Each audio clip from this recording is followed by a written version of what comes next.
we all got in a room together and we worked probably for about a month.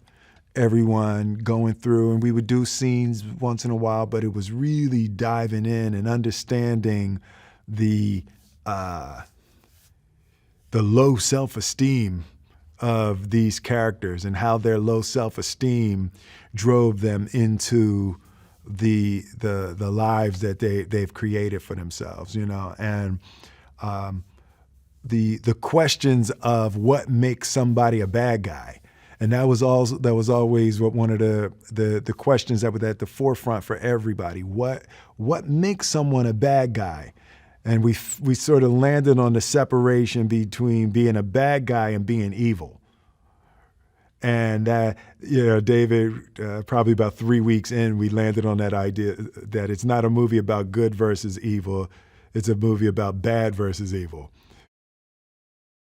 The way that David directs and prepares is really actor-centric, right? So he wants everything to be authentic. He wants as many of the people in the scenes who really have done those things in the past, whatever their characters call for. So you're rubbing elbows with the real deal.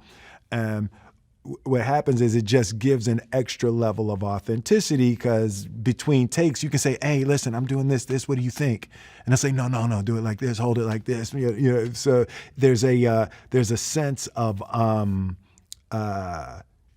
endless information available to you before you step in front of the camera. Deadshot sort of sees himself as the elite. You know,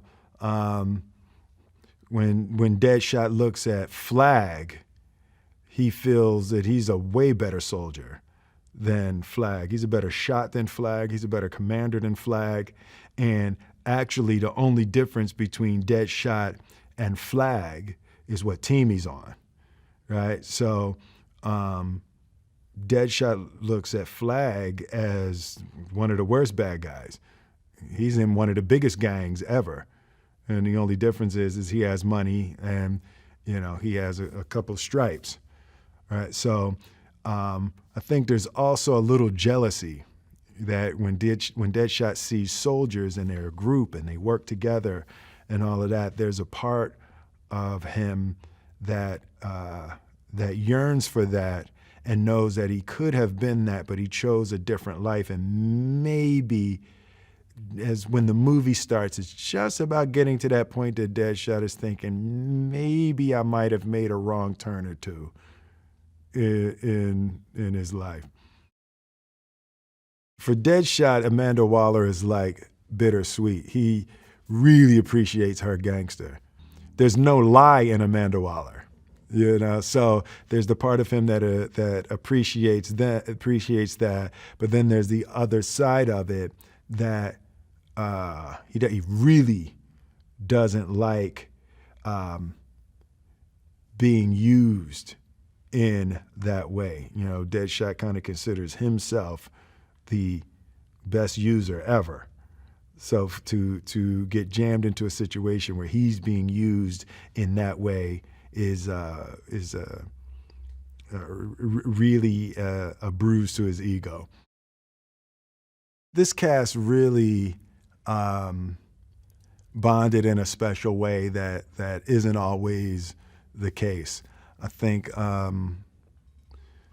we all felt honored and excited to be a part of it. Everybody checked their egos at the door. And I think we legitimately like each other. I think that, you know, I think when you start there, when it's people that you would hang with off camera, then I think it adds an extra element. You see it on screen. And David Ayer actually he had to slow us down a little bit. He was like, no, you're not friends till later in the movie. Right? You know, so in the scenes that there needed to be a little more friction in the early part of the film, but we all got snuggled up really quickly. Did you know that Dwayne Johnson was Tim Burton's second choice for the role of Willy Wonka in Charlie and the Chocolate Factory, which went to Johnny Depp? Do they seriously look alike according to Burton? Who do you prefer as an actor, Depp or The Rock? Let me know in the comments below, and don't forget to click here for more videos. Thanks for watching.